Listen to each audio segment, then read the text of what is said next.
ATV winch placement is something I've given a lot of thought to over the last few years. Most people mount them low on the front. That is a typical winch placement. I've tried low front, high front. Low front is good for pulling you out of a mud hole. Low rear is good for pulling you out of one, so you don't have to go all the way through a deeper, worse spot if you get stuck early. My ideal placement from the use I have is high on the rear. Makes for using the winch for towing better. I have on occasion towed many things over the last few years using this high position on the rear using my winch. You can winch it out and drag lighter stuff, or you can winch it up close and lift the payload off the ground to add weight to your wheels in order to have traction to pull something heavier than the machine. If I go off in a mud hole and get stuck, I prefer not to go forward through a deeper mud hole in order to get out. So it's ideal to have it on the rear, somewhere back here, to pull you out of a mess before you go through the deeper. So, because I've got two-wheel drive, it's just prudent for me to go out the way I came. Keeps me out of trouble. The only problem with tying high is if you got no high point to tie off onto, it'll the cable will add weight to these back wheels. If you're stuck, that's bad. It tries to pull the front wheels up, throwing all the weight right here on your back wheel. However, you can, if you can't tie off high on a tree or whatever, you can take a pole or a shovel or anything, run your cable across it and then down in order to raise your wheels high enough to get you out of a mud hole. Depending on the height of this, that's how that works.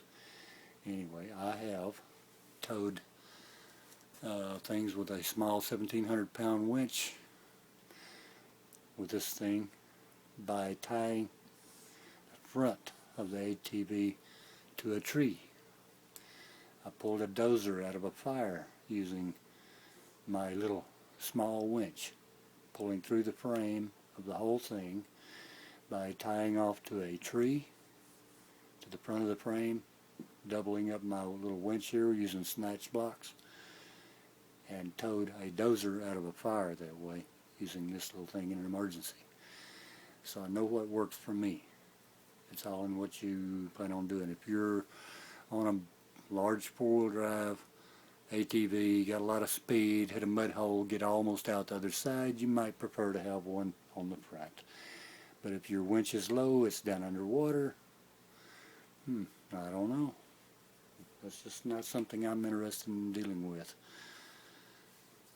And I have a two-wheel drive. I very seldom get stuck anyway.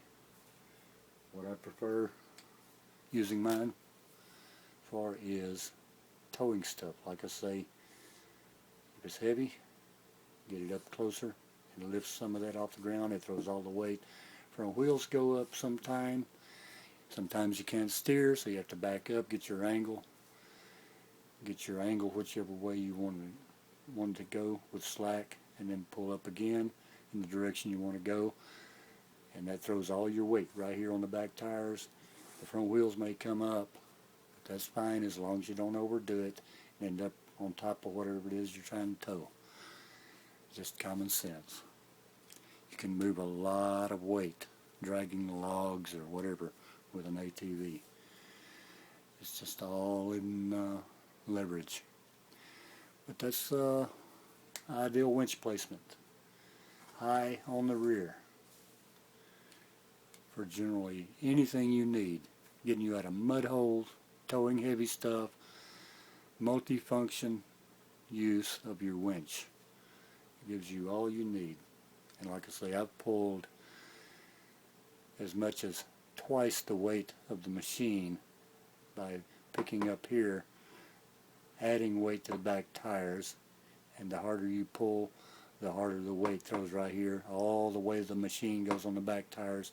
Half the weight of the load at some points goes on the back tires. You can move a large amount of weight using a small machine if you throw the weight on the back tires. That is the key.